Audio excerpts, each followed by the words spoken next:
So that song went a little over from what it normally does because the singer, her name's Yukimi Nagano. She currently is the lead singer for Little Dragon, the kind of popular band Little Dragon. But she used to do lounge music, and she used to sing for a bunch of different lounge bands. And she's one of my absolute favorite vocalists of all time. So I couldn't cut her off. That song ended a little. I had to fade it out because it's a little longer than the 2 hours and or 2 minutes and 30 seconds that I intend those ramp ups to be. Anyway, hello. My name's Hello R users. Hopefully you're an R user if you're watching this. My name's John Kulas. I'm a longtime professor of industrial and organizational psychology, 12-year user of OR for normal, boring, statistical, and analytical applications. But for the majority of those 12 years now, for maybe 10, around 10, I've been staying within my scripting environment to execute full projects. So I don't just do analyses within R. Um, Within R. I write full papers. I make slides. I do websites. We're currently writing a couple of books, me and a couple of colleagues, and we're doing this all within R. And you can do it all within R too. When I say all within R, I mean really R Studio. You can do it in the R environment, but R Studio has some tools to really kind of make this process fun and accessible. And uh, we're using either packages, which are from the R Markdown ecosystem, or we're using a newer piece of software called Quarto. So the R part is still the analytical part, and that's supported by LaTeX, or it's supported by Markdown. It's supported by stuff that, if you're interested in this and just kind of getting your feet wet, you don't really need to know the particulars. Just hang out and watch and do what we do, and you can build really cool, neat stuff like this slide that you're looking at. The slides, by the way, are in the comments. They're also in the description of the video if you're on YouTube. I'm now streaming as well to X, and we'll try that for a month or two here and see if anybody wants to join that way. I know, if you're on your phone, this probably doesn't work so well in terms of focusing on R and using R as a not just as an analytical engine, but as something that can power entire projects. But we'll keep trying it for a while. But if you're on X, you might want to come to YouTube if you want to interact, if you want to drop a comment, because that's why we're here. We're here, and when I say we, sometimes I'm joined by collaborators. By the way, if you're watching this and you have watched these and you're doing this and you want to pop on, let me know, because my collaborators aren't popping by as frequently, and it'd be fun to just kind of um, go back and forth off of somebody. So if you're interested, drop me a note and you can pop on too, and you can be someone that hangs out with me here as we're going over these authoring kind of capabilities.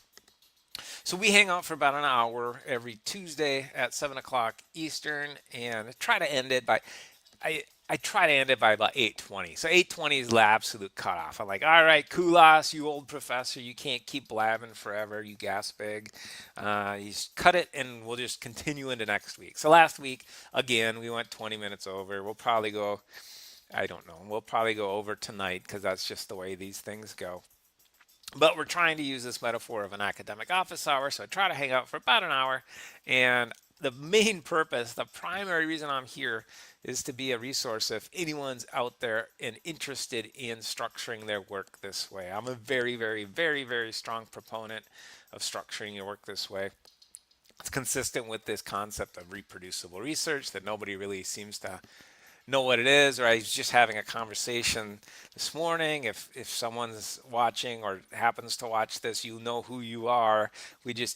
I kind of had a blow up this morning about just people using that phrase and it, not following through behaviorally. So just saying that reproducible research is something that they value, and then not knowing how to implement it, or even having any sort of accommodating processes that work with that. Talking about journals, by the way, so I shouldn't talk in abstracts like this. But anyway, so we're here for about an hour, probably longer, probably an hour 10, hour 15, hour 20. But I'm here if someone pops by and wants to know how to do this, or you're doing it and you have some questions, or if you just if you just want someone to bounce some ideas off of. That's why I'm here live every week. In the absence of people popping by and asking questions, we've been taking a look at capabilities of what kinds of things you can do if you structure your work this way. And so last week we took a look at making conference posters, and tonight we'll extend that. So we knew last week's was going to be more content that we can cover in a 1 hour or 1 hour and 20-minute session. So we're going to cover the second half of conference posters tonight. And again, I mentioned this last week, but there's a lot more. There's a lot more than just 2 weeks of this particular topic. We could literally probably have a month on this. This could be a major section within a course curriculum on something like literate programming applied to workflows. So tonight we'll cover conference posters, and before we do that, I guess I want to say a couple of things. So the big breaking news, big breaking news, legitimate thing is that there's a new Quarto version that was released last week, and I was unaware of it. It took a big jump in terms of numbering, as far as my recollection is. Now I didn't track this back to look, but I thought I was on a 1.8 early version, 1.8. I thought it was 1.4, but maybe it was 1.8.4. But there's a new version, and it seems like I didn't write down all of the. If you're interested in um, kind of, if you're interested in what the new release is focused on, please go ahead and follow that hyperlink. Again, the slides are available in the comments, and it'll walk you through all of the things that are documented in terms. By the way, I don't mean to blow that off like so cavalierly. If we look at the very bottom here, there is a very thorough listing. Maybe it's not this one. There is a very thorough listing on one of these hyperlinks of all of the very specific kind of bugs that we're focused on and fixed. And so you'll have to do a little, I'm not going to do it on this session because we have other things to focus on. But you can do a little exploration to find exactly everything that's documented in this new release. One of the big things that it seems like the two big things that I saw that were kind of big themes. One was LLM accommodations for websites, and so websites in particular are being scraped for information, and I believe that the LLM integration kind of makes that a little easier from the LLM perspective, not from the website authoring perspective is my understanding of that. There's also the second kind of major focus I would say is more accommodation for typists, and we're going to talk about typists tonight as well.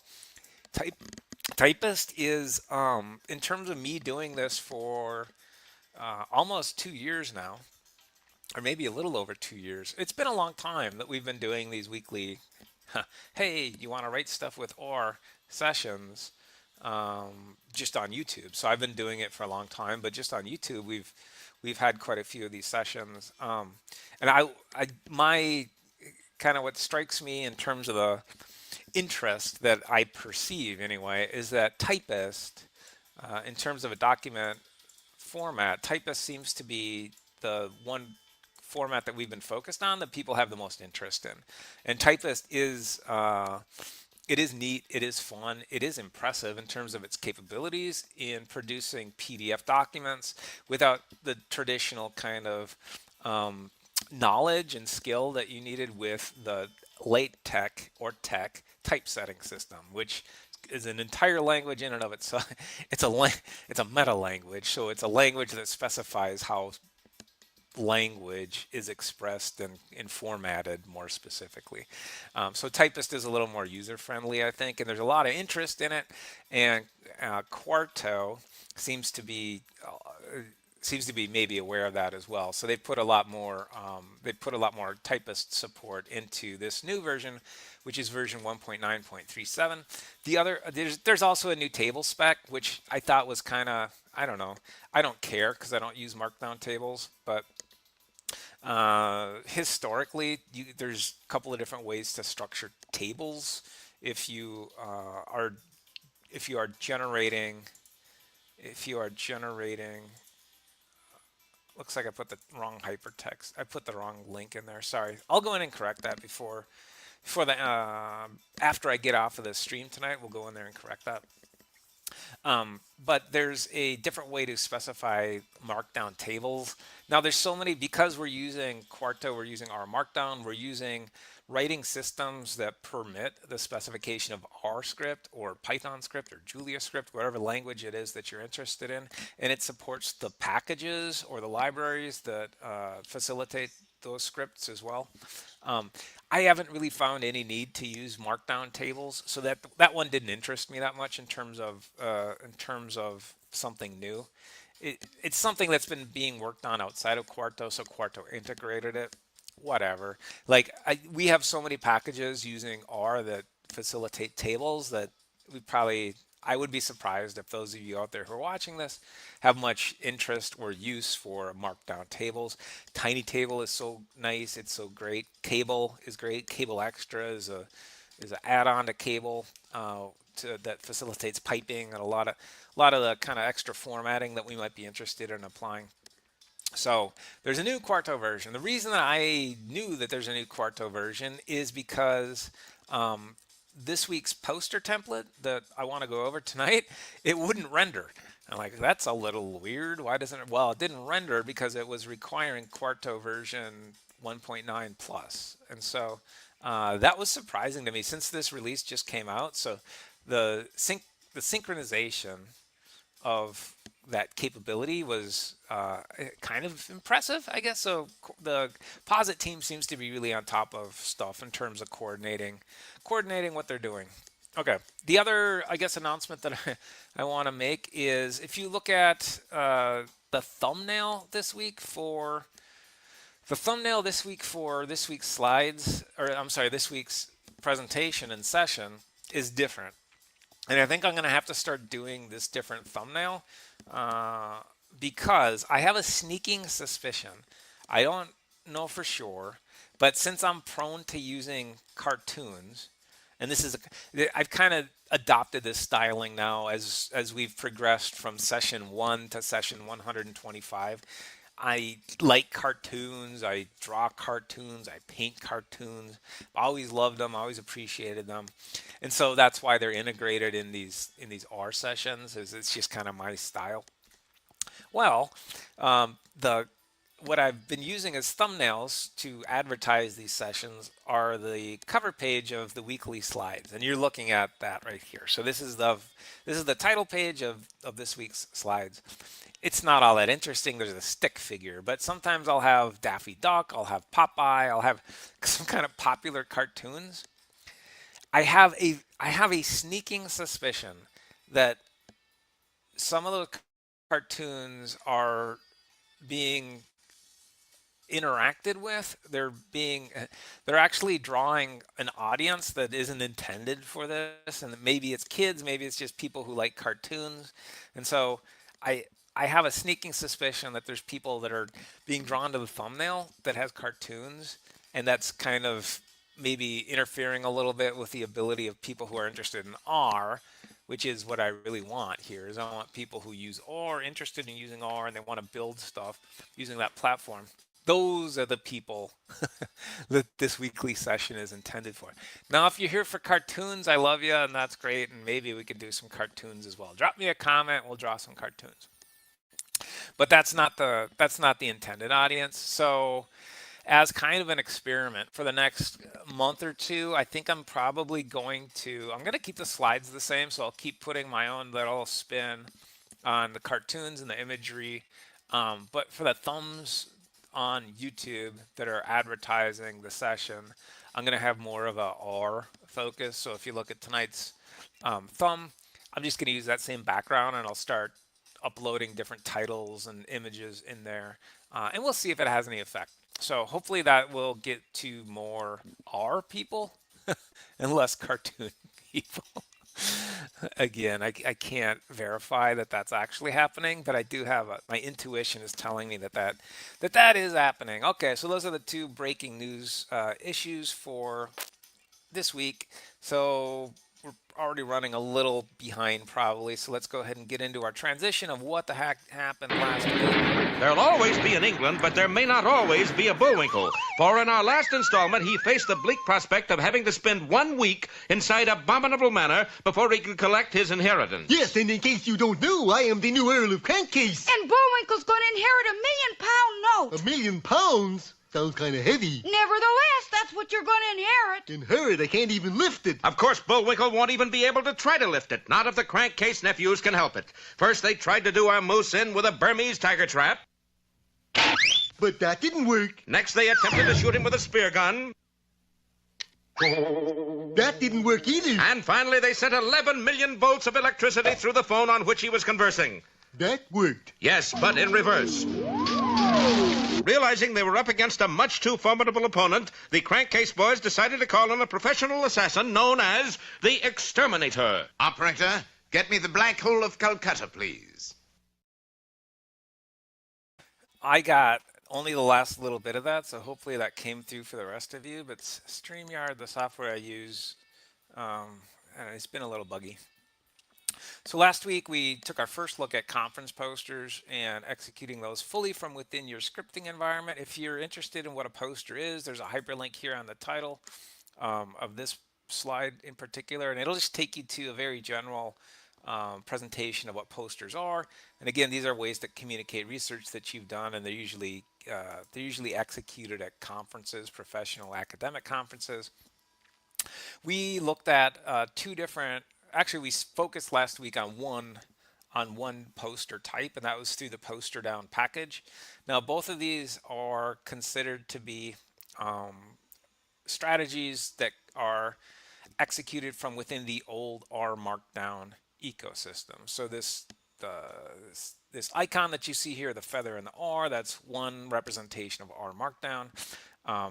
There's a hex code for R Markdown as well. You can also see on this page down hex icon that there is the inkwell with R on it. That's kind of a older representation of R Markdown. Even on poster down here, the hex on poster down, you see that quill, and that quill is kind of, it's historically been identifying, hey, I want to write but using R.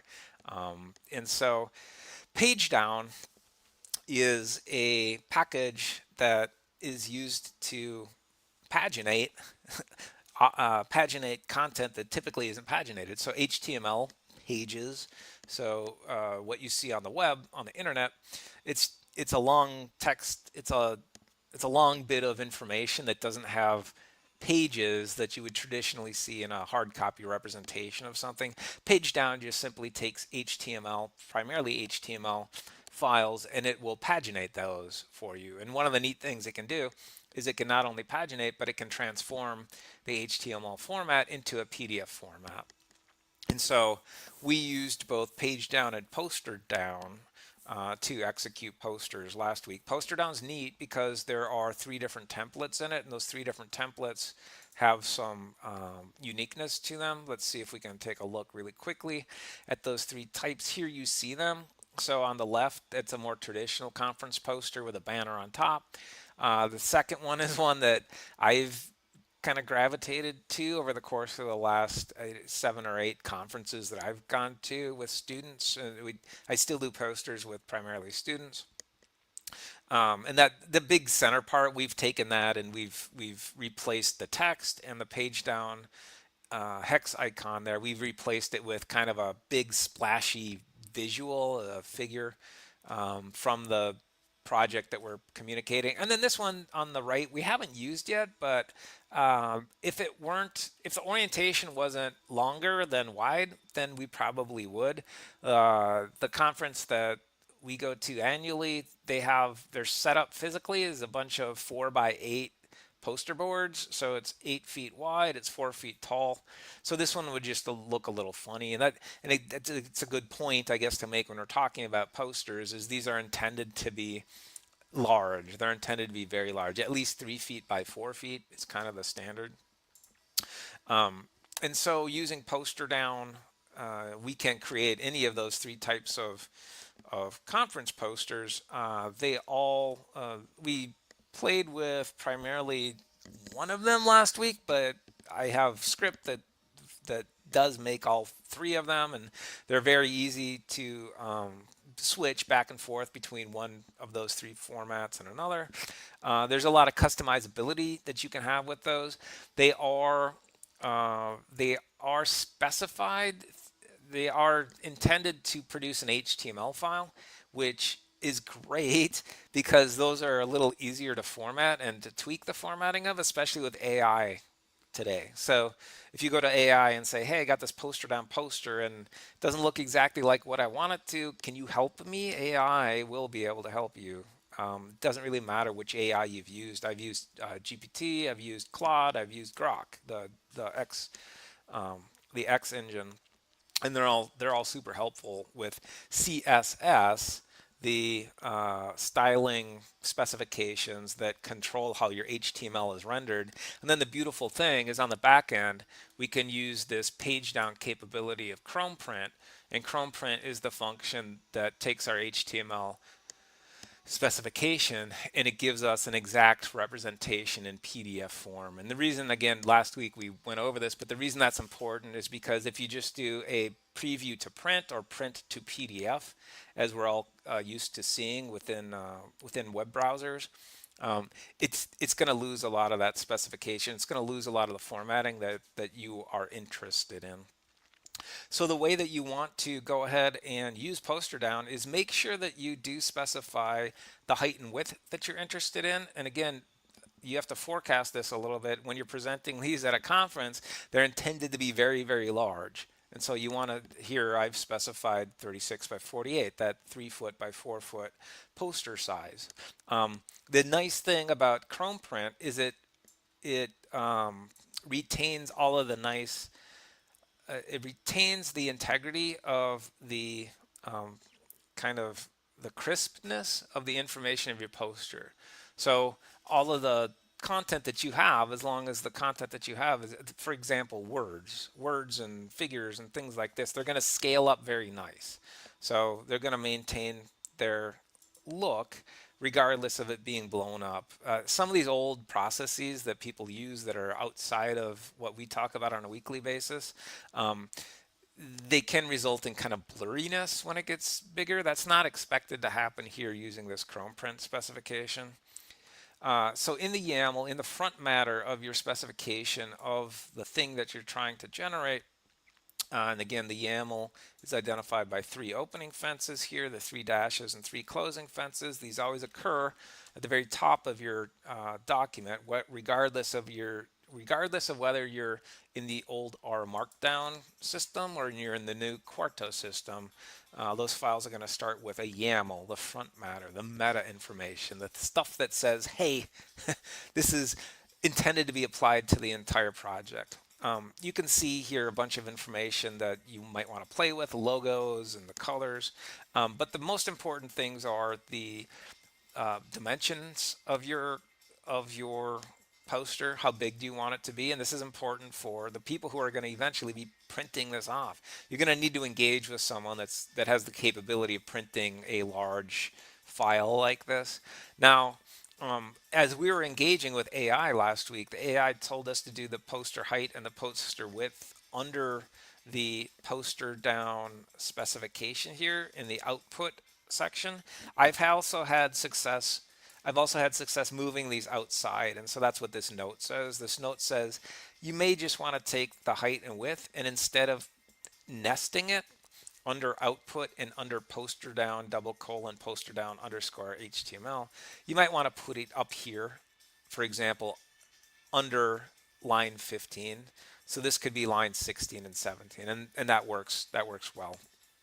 So if you are playing with these and you have any issues with height and width, not height and weight. If you have any issues with weight, I can't help you. See a dietitian maybe. Start walking. Walking is great. So walking is great for weight. But you may want to move these outside of that nesting. And then the self-contained being true. This is something that you may not need, but if you have a very complex HTML specification of your poster, this may be something that has consequence for you. So if you render your poster and it doesn't look exactly like what you thought it would look like, play with this self-contained field, and you might find some success there. Okay, and then this knit page down Chrome print, that's the specification that says, hey, I also want a PDF version of this, so please give me a PDF version of that. You don't need to do this in your YAML. You can do this just straight from the console if you'd like. But again, these weekly sessions, we're very interested in structuring our work in a way that's completely reproducible, that's entirely plain text scripted, so anyone can take this and reproduce what you've done. And in the spirit of that, we would want to include this line 21 here that says, go ahead and give me a PDF version of this as well as the HTML version.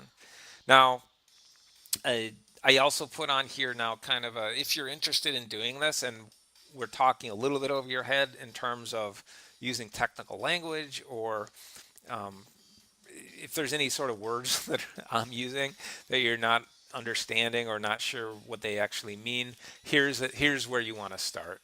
So in terms of how to go about doing this and get yourself at least a template where you can do this, you want to install both page down and poster down, because we're going to use that page down Chrome print capability, so that's going to be important. Now, page down and poster down, you're going to get from different locations. Page down is on CRAN, so you can do a normal install packages for page down. That's fine.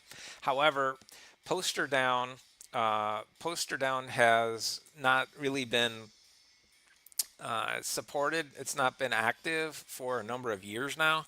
So you either need to go to a CRAN archive, or a little easier, go ahead and use one of these two functions, either install _ GitHub from the remotes package, or pack from the pack package. Now, one other aside here, I guess, hopefully some of you find this interesting. I did this week find it interesting. I finally did a little deeper dive into remotes install _ GitHub versus dev tools install _ GitHub, because when I first started accessing packages that weren't available on CRAN, but there were people that were working on them on GitHub, I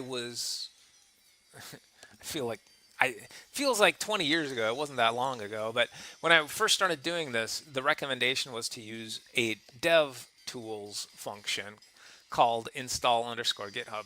Well, then a couple years after that, I started seeing this remotes. So instead of dev tools, the recommendation was, well, use remotes.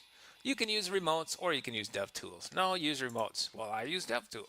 So it turns out that dev tools was using the remotes function. And this is not unusual across packages. So packages will use functions that were created in other packages. When you download packages, it's free, especially complex packages. It's common to see dependencies. So, well, you need this package if you're going to use this package. And so there's a lot of sharing that happens across packages. And so DevTools was using the remotes specification to actually access packages from GitHub.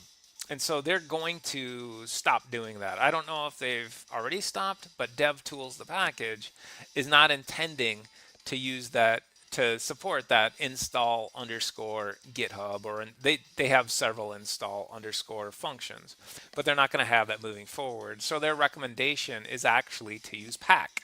So I'm going to start using Pack. So I've historically used DevTools. I occasionally use remotes. Now I understand that the DevTools and remotes functions are the same, but the DevTools people are now recommending to use Pack, and Pack apparently is a little more efficient than remotes. So there you go. So if you want to use posterdown, use this line 8 specification. You can just copy this and put it in your console, and you'll get posterdown, and you can start playing with it. In terms of once you've accessed the package, just go File, New File, and R Markdown from within RStudio. And then once you're in the R Markdown wizard, you'll see on the left there will not only be a document presentation and Shiny option, which are standard, but now that you've downloaded posterdown, you're also going to have some template capabilities. And so you'll have 3 template options from posterdown, and you'll also have 2 poster options from pagedown. So we didn't explore them last week, but there are two posters formats that you can have within pagedown itself. Even on the pagedown page, they say you might want to check out posterdown. So I think posterdown is probably the way to go, unless well, I'm not even going to say that. I would recommend using posterdown if you want to create a conference poster using the processes that we talk about on a weekly basis here. With the one exception that you may, if you're a Quarto person, you may want to actually consider a different strategy, which is the Quarto strategy. And so that's what we're going to talk about today. We'll talk about an alternative to the R Markdown ways of specifying a poster, which are on the left. Again, very kind of busy slide. Sorry about that, but there's a lot more. There's a lot of information on here if you're interested in alternatives.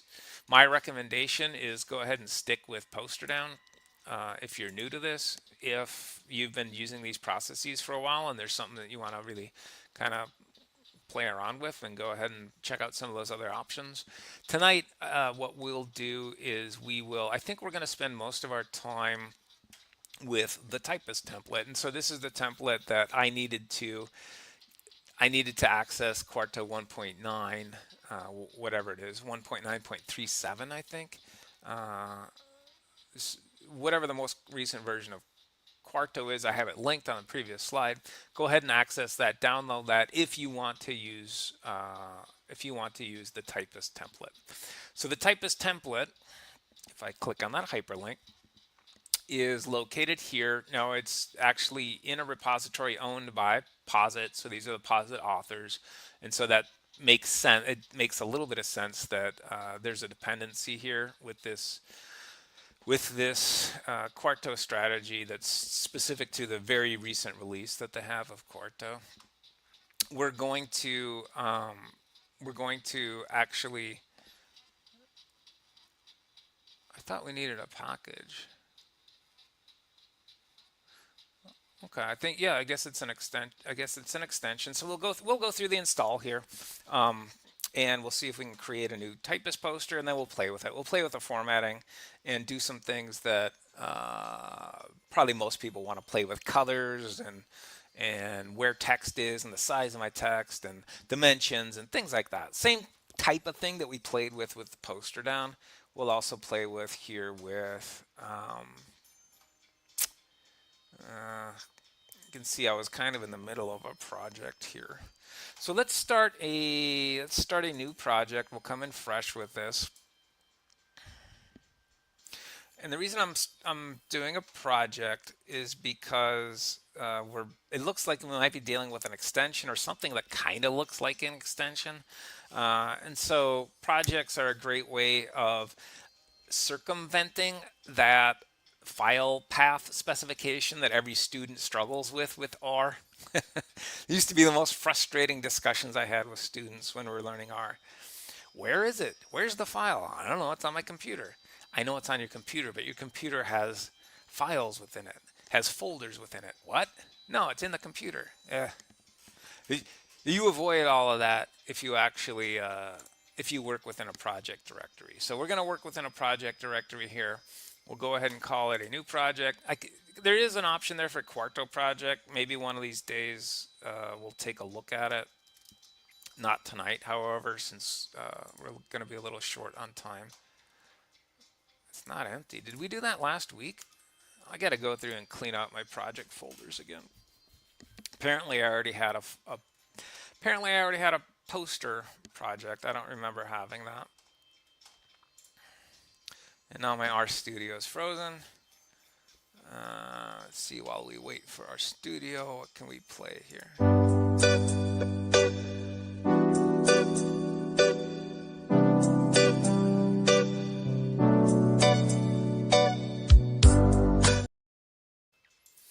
I had to restart. So it froze up on me. It was open for a while and I had a bunch of different things going on. So it's probably user error there. Nope, it looks like that didn't. So we didn't get our project. So we're going to go through the walkthrough again. We'll go through the wizard. We'll do a new directory, a new project, and see if poster 2 works. There we look. That looks like what we want. Now it should be an empty on my file space here. It's C Kulas. I'm looking in the lower right hand pane. Poster 2, there's nothing in there other than the R project specification that our studio gives us for project folders.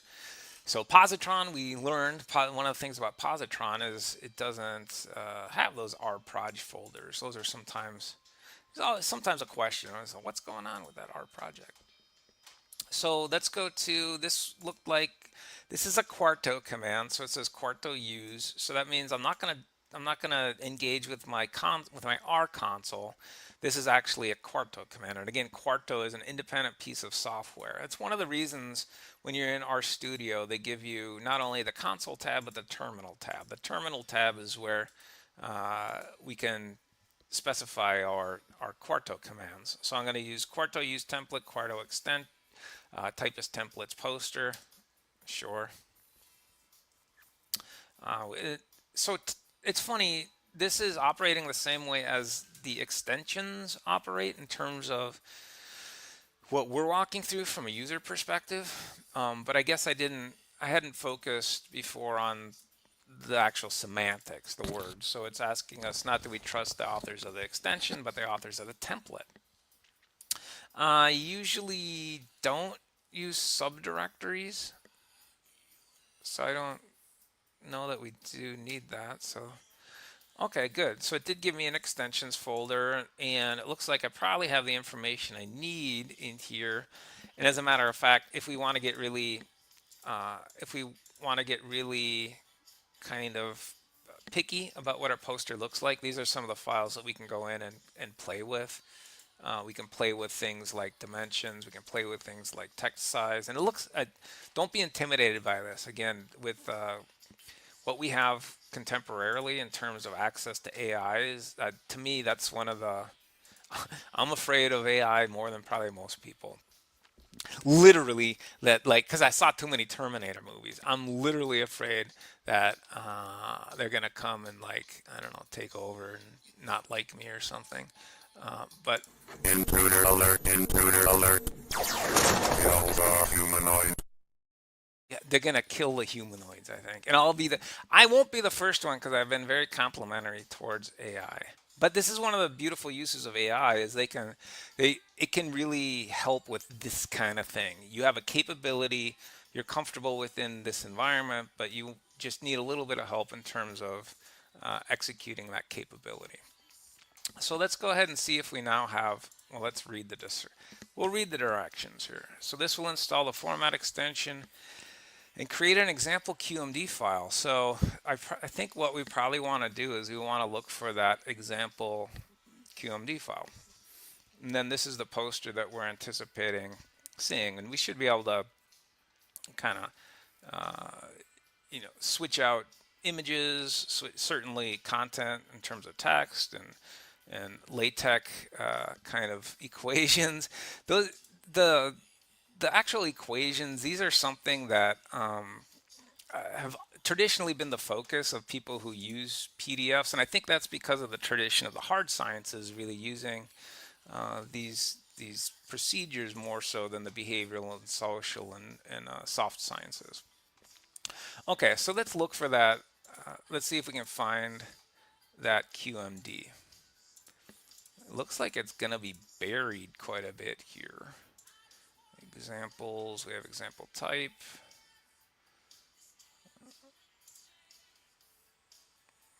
Images, it can't be in images.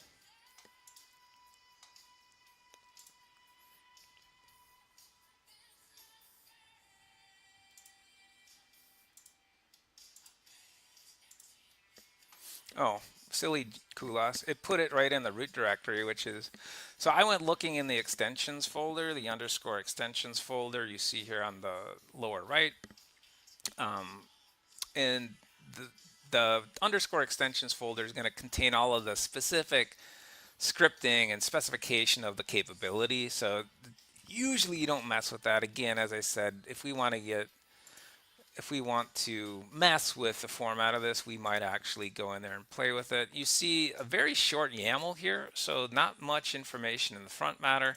One thing that I'm seeing that is going to be important for us is the size specification. So the scripting on these is going to be a little bit different for everyone. In the poster down, we had a height and width separate fields. Now here the fields are together, so we're going to need to know width by height, height by width, or we can just play with it and we'll find out by ourselves, or for ourselves rather, excuse me. You can see the colors here. These are hex codes, but it's a little different in terms of specification. Usually there's a pound sign in front of the hex code, and that's one of the ways we identify hex. But just by looking at those characters, I can tell it's a hex code. We have our first level headers. We have a hyperlink to an we just have an image specification with a figure caption here. Those of you that are like me, when we use this exclamation point, square bracket, and then parentheses specification, it's not unusual to leave the square brackets empty. Best practice is probably to not do that. So we're going to have a figure caption on this particular image. Bunch of lorem ipsum, another first level header. Now we'll pay attention to what that looks like in the rendering. You see these numbered specifications here. Even though it says 111, this should come in rendered as 123. The R Markdown as well as the Quarto specifications, when we have sequential numbering here like this, and they're usually followed by 2 spaces and a hard return. This is not, it's just a hard return. These are usually rendered as consecutive numbers, not the same number. So numbers in terms of your scripting usually are inconsequential. Here's one of those markdown tables that we talked about a little earlier in the session when we talked about the new version of Quarto has a new way to specify tables. Excuse me. This is the old way. So this is what an old R Markdown table looks like. if I were generating this file, I would replace that with a bit of R code. So I'd put an R chunk in there, and we'd probably use something like tiny tables. I really love tiny table in terms of LaTeX or PDF and typist tables in particular. Cable works great as well.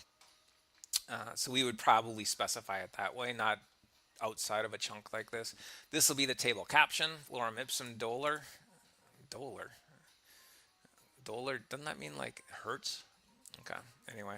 And we see because it has a tag here, this hashtag, it'll be hyperlinked. So you see the hashtag in curly brackets here with the prefix and then the label on it, and that's repeated here in the paragraph. So that'll be a hyperlink. So we'll be able to hyperlink to it. And then we have an image, another image.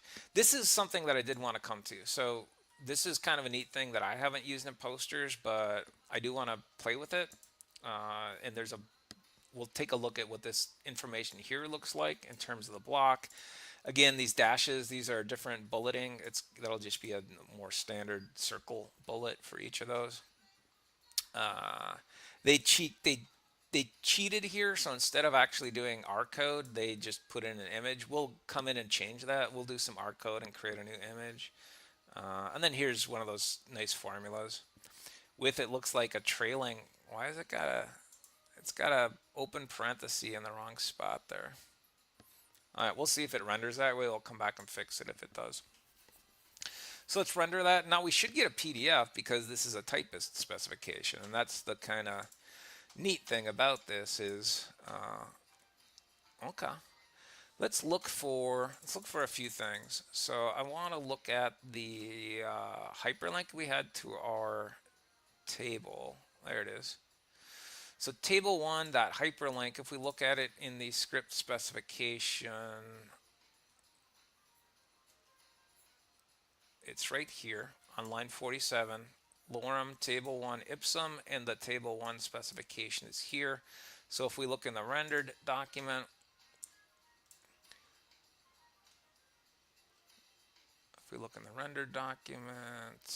we see lorem table 1. It's rendered. It gives it the prefix lorem table 1, and then there's a hyperlink there, so it'll take me to it. Now it's right above it, so it doesn't. The hyperlink is not all that consequential, but it's still nice. It's neat. Now, what else do we want to take a look at? Let's take a look at first and second level heading specifications.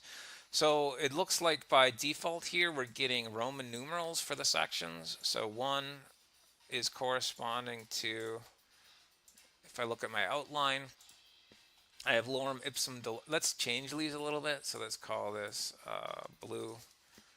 We'll go to the next one, red. And the next one is green. So just so it's a little easier to see.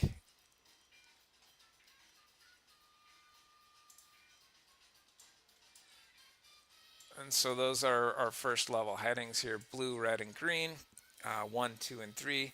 We can probably turn that off in terms of the way in which this is being rendered. Now, one thing that I'm seeing here is the size of the text is something we might want to play with. Now, as this gets blown up, it may not be big enough for people. It does have that trailing parenthesis down there. Look at that. So the LaTeX is not great. Let's change that LaTeX.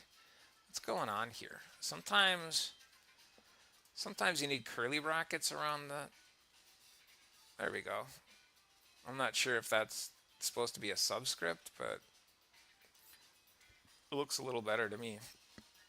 So we'll re-render that. Let's go ahead and see if we can play with the dimensions. Now the dimensions should affect how this is being rendered right now in terms of content being available in this third column. We should also have the capability of changing the number of columns, and that would certainly have a difference on the allocation of where content actually goes. Let's see if we can change number of columns. I don't see it as an option here. I know it is something that we can control within the YAML of. You can do this in posterdown as well. I don't think we did last week in terms of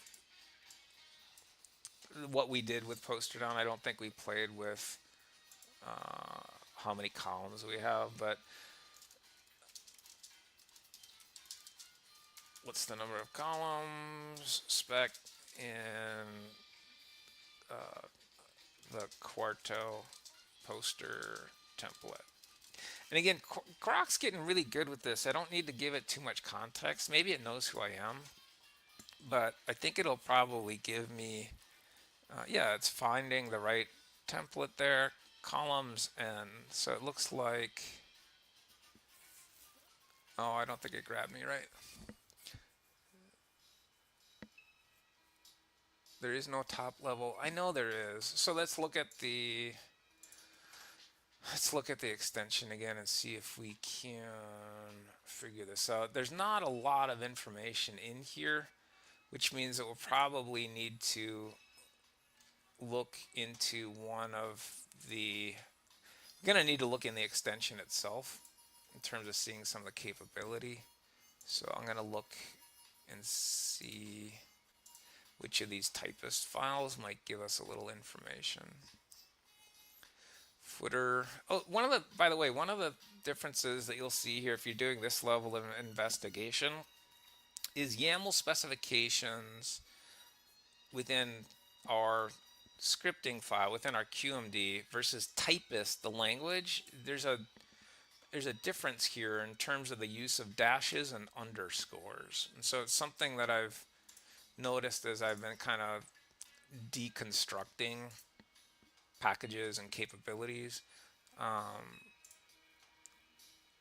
And so when I see these underscores here, my expectation is I can use this capability within my QMD, but the way I script it needs to be a dash and not an underscore.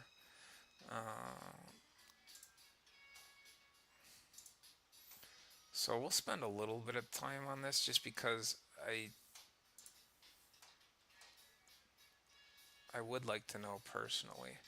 And as long as there's nobody has any comments here, so I think we can spend a little bit of time.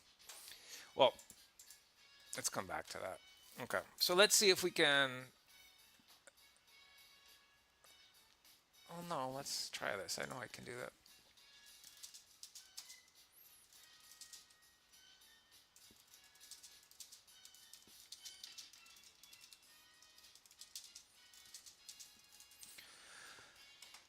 See if we can force. Now you can see why I'm gonna be the one that they go after maybe first now, because now I'm being a little less kind with the AI. I'm saying, no, I know there's a YAML specification. Go ahead and find it.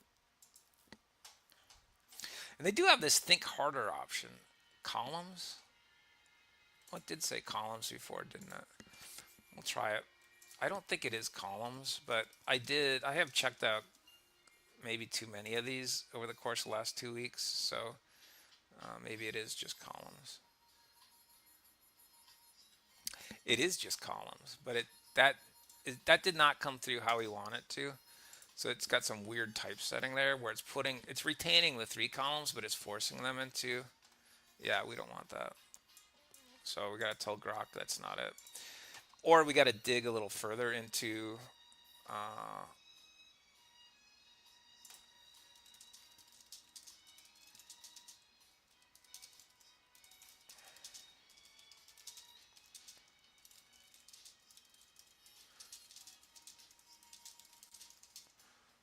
can you look into the extension type files and find it?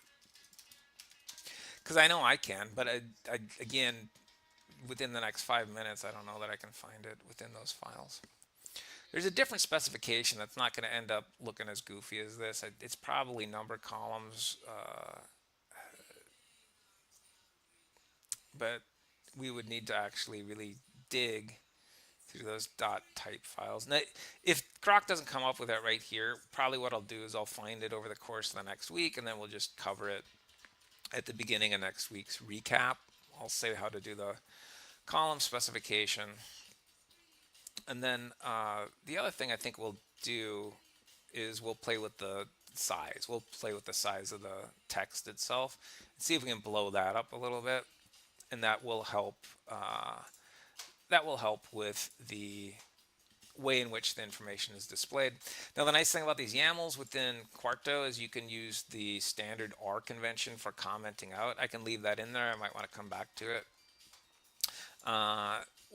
The way over the course of the last week that I was successful in getting the content to fill up more space was actually through introducing a bit of typist specification within my document itself. So we can put in a bit of code here, but instead of an R chunk, I'm going to do a typist, and we'll see if Grok gave us anything here. It's still thinking. Wait, it's really thinking. I think I pissed it off, so it doesn't like the fact that it came back and said, no, there is a way to do this, and it's different from what you gave me. While it's thinking, let's do this. So we'll wait for maybe getting a different column specification. We're going to need some help to get the typist to render, or you know what, I could probably look for one of the files that I was playing with and find it. There it is. So, oh, it is num columns. I had it here. So I knew that there was a specification. So again, I think I found that through one of the extension .typ files. But of course I didn't document it. I mean, the purpose of these weekly sessions is for us to kind of explore this stuff together. So I intentionally don't document that. If I were a better ex-professor, I guess I probably would have remembered it, but I don't. So num columns is what we want to specify number of columns there. And again, the standard in these types of documents is 3, but it certainly can accommodate a lot more. That's really neat. The way that it's allocating information there is great. The way to blow up text that I found was using this bit of typist code. Oops, put it in the wrong spot. And we'll set it at 20 and see what happens. I think 20 is larger than what it's currently being rendered as. Yeah, so 20. And again, you know, this is going to have consequence once you print this off on a large plot. So in university settings, I was lucky enough in the psychology departments that I was affiliated with, I was lucky enough that we had geography in our college. So we were able to use their map plotter in order to print these. You sometimes need to go to a third party. There's people that do this. That's what they do, is they make posters. When I was in New Jersey, I found someone in Brooklyn. So I found someone in Brooklyn that actually was a professor and a grad student who were living together. There's probably a story there behind that. I don't know what it is. But they were living together, and part of their kind of side hustle was they were printing off these posters. That was a rough part of Brooklyn. I saw some stuff going to get that poster that I can't unsee, I don't think. Okay, this looks great, actually. I don't know if you'd want a 5-column poster, but just playing with the text size like that, it looks great, I think. Now, one of the things that I do want to spend a little time on is instead of having this static image in there, let's go ahead and put, let's make our own. So that's the way that you would normally do this. So let's just do a ggplot example, and we'll just pull something that hopefully has a built-in package here. We usually do Palmer penguins on this weekly session. I don't really care what it is. It's just something simple here.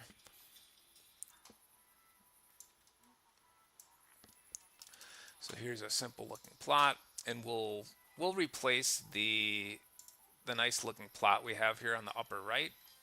We'll replace. Oh, let's not do that. Let's replace this whatever the heck this thing is here on the left. It looks like a rock. It's a can't even tell you what it is because it says it's a lorem ipsum dolor sit amet. That's the best lorem ipsum dolor sit amet I've ever seen. I will say that. And I'm not even lying. That's a fact. So let's put in a code chunk here. And we'll look in the YAML to see if there's any sort of execution specifications, because we're not going to want the code to be repeated. We're not going to want warnings or error messages. So that's something that is probably by default here because I'm not getting an echo on my typist script. So let's just run it and see what happens. I'm expecting the code not to be echoed because I'm not getting the typist block. Oh, there we did. Okay, so we did get some echoing there. So we're going to turn that off.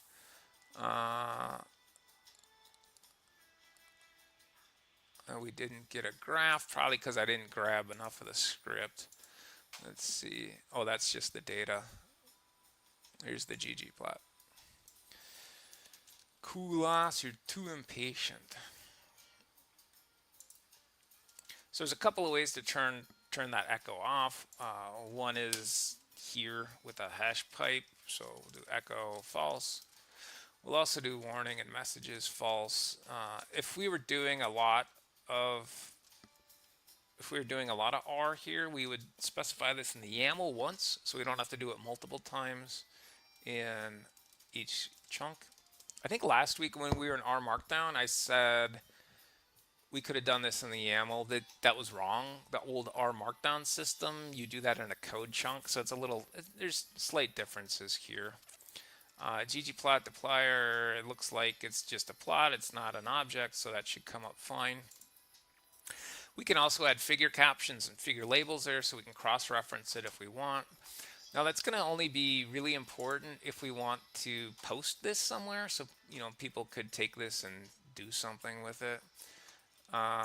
They do have a random set seed there, so every time you do this, you get the same figure. That's no fun. We don't want that. So let's see if we get a different figure if we take that off. And then maybe we'll play with color a little bit. But I think the dimensions, we'll have to play with dimensions. So we'll play with dimensions, and then we already played with the text size, which I think is good because I would imagine people want to do that. Let's see if we can flip it. So 24 by 36. Now the expectation is it's going to be taller, skinnier, and it might overplot. So we might get information off of the poster itself, so we'd have to go in and amend the content or change the size of it. Whoa! Oh, because we're at 5 columns. Why are we doing 5 columns? That was kind of silly. I forgot we were doing 5 columns. Let's go back to a normal one. So we'll do three columns.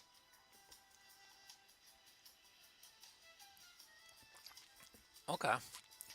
That is pretty neat. However, if you look at the very top, we're actually getting something that's not desired here. So we're actually getting the title and the author's cut off. So that's something that we have to play with.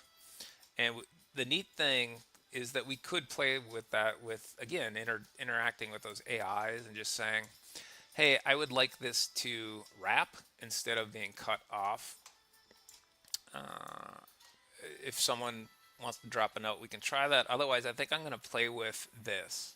So I would like to play with this element here, which is, I think, neat. It's not something that I've considered for posters, but now that I see this capability, and I saw it when we were looking at, I forgot that we had that library tiny table. Let me take that out. Now that I've been playing with these a little bit, I'm kind of, what I found, see if I can find what I found. What I found this week that I thought was neat. Let me get back to this week's slides. Oh, that's not it. By the way, there's as I see that there is a link to a walkthrough if you're interested in if you haven't done this but are interested in kind of building something yourself from scratch. There's a walkthrough of a tech report. So go ahead and follow that. That's in the comments as well. And you can populate your own report. The subject of that is specific to me. It's psychological measurement, but you can swap out whatever it is that you're interested in. That probably is a lot more interesting than psychological measurement. So the reason I came back to this week's slides is there was a specification on this other poster that we're not going to do tonight, but I played with and it's fine. The only reason I don't think we're going to play with it is the Quarto template, I think, has a lot of the same capabilities. And this one's just a little more unwieldy to get to. So I just want to find one of the QMDs here. And they had kind of a neat, one of the things that this person had was they had a fairly neat specification of content. Kind of the same highlighted content that we're seeing here in our poster with this grayed out bit. They had a different way of specifying that, and it rendered a little differently, and I thought it looked kind of neat. But they're using this dot block specification, and so we're going to follow. We're just going to use what they used here and see what the highlighted bit looks like here. This grayed out bit. There we go. So now this is something. This is something that I think is quite neat. Now that we're getting some left and right specification that's messed up, so we could either play with the text again, or I'm going to put this back to a more normal. Let's see if it'll take 48 by 36. Wait, no, 48. Yeah, so it's actually doing. I don't think that's right. So it's doing width by height. Don't you want to do height by width? I think most people would do height by width. Now you can see here what's happening as I play with the numbers. So I went from 48 by 36 to 36 by 24. This has massive consequences for your rendering of the document itself. So if I'm at 36 by 24, that's 3 feet by 2 feet. For this content to be displayed across 3 columns, I'm probably going to want, for the full content to be represented, I'm going to want to be around somewhere size 21, 22 font or so. Right now it's at 20, and 20 there's a little space left over. So I'm probably going to be around 20 or 21. If you have a massive, if you're intending to print off a massive poster, 48 by 36, you're going to see that size 20 script doesn't fill up quite as much space. So you're going to want to really blow that up quite a bit. And the old people like me at the conference would be very appreciative. They're going to walk up to you and say, "Thank you, Sonny. Thank you for that old grandfather script. I greatly appreciate that." What? You say, "I greatly appreciate that." So this is going to be, it's going to be nice. It's going to be huge. It's going to be huge.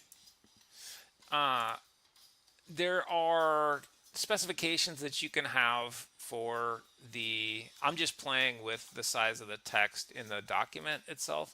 There are similar specifications that you can have for the size of the script in the titles. So the title itself and the names of the people, those are different specifications. I just wanted to show that there's consequence if you start playing with the size of your script versus the size of your document itself. So let's go down to a more reasonable size here, and I think we had size 20. That was about right for that. And what I'd like to, I guess, spend the rest of our time on here in the next 10 minutes or so is just playing with this kind of highlighted element. Now this is a traditionally kind of formatted poster with 3 columns. It's got, we could center justify this if we wanted to spend a little time on it. We could put a figure back, we could put a caption back on it. But the element that, and we do that all through the chunk specification. The element that I want to focus on is this yellow one, because this is something that I could see myself using and I like it. And now just copying what I'm copying, I can tell that not only is it perhaps not important to be able to use the alternative poster that I have on this week's slides, which I said would need to fork. It looks to me like there's more sharing here than I realized. So it's the same formula with the same error on it, which means that the Quarto people must have had some interaction with this person in terms of the specification. So that makes me even more confident in saying just go ahead and use the Quarto template. Now this fenced div that they have here that's defining this yellow code block, there's a couple of things we can play with. First of all is the background. The background is just a hexadecimal, but it's a little differently specified. So if we want to do a different hexadecimal, we can do a hex color picker. And it looks like it's on the same. How is it on the same? How did it know that? Let's do pink. We'll do like a nice light pink there.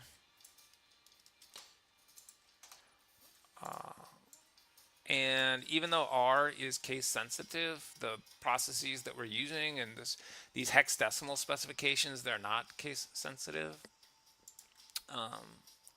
Actually, I like the yellow better, but just for kind of highlighting what we're doing here, we can go ahead and do that. There's also a border. We should be able to change the border here. Now I should be able to put in a hex code as well. So instead of black, let's try a different hex.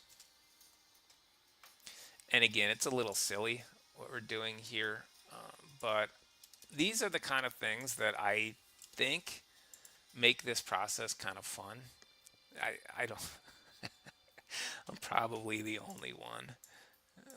It didn't like that. So we'll see if it takes just a semantic value. So it does. So kind of like ggplot, there's going to be a number of those that are built in and they're capable or possible. Black actually looked the best there, didn't it?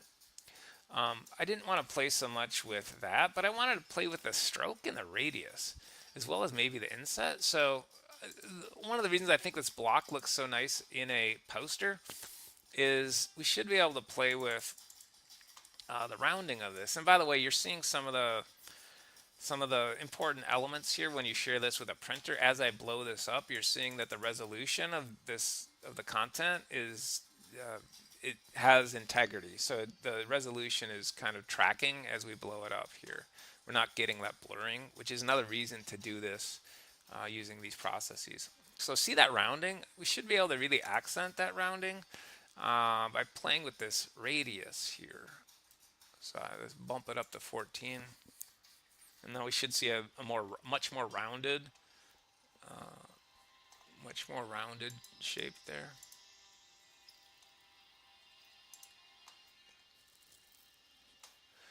I don't know if I would say much, but it's definitely more rounded. It's definitely rounded. I don't know how much we can push that. I'm not sure the values that I take. Inset should have consequence with how close to the border this information actually is. So kind of the margins on left and right for sure. I'm not sure about up and down. So if we go ahead and change that to 1 or 2, should see a difference there.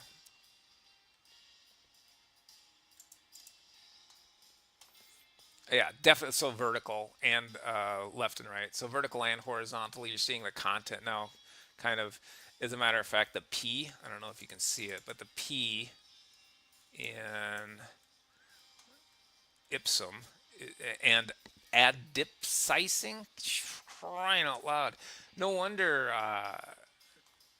the Romans Empire fell. Nobody could communicate. They can't pronounce those words.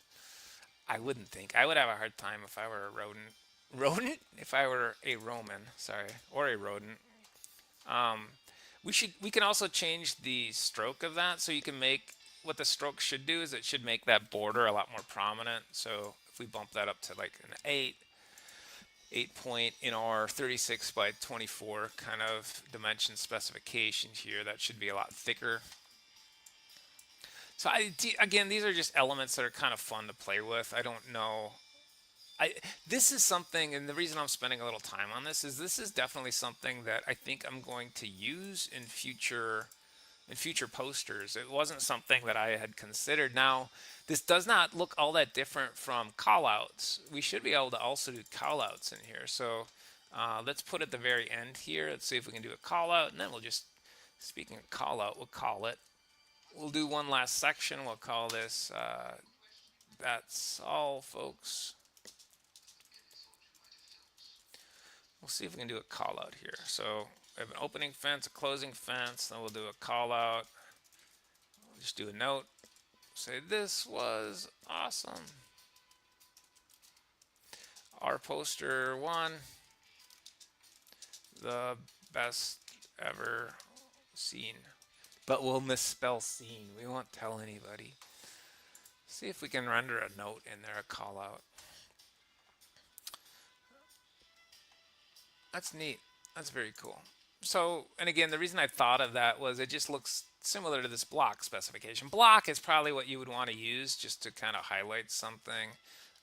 But these Quarto built-in callouts work as well. And if we say that's all, folks, we can't just do that. We got to do a Porky Pig.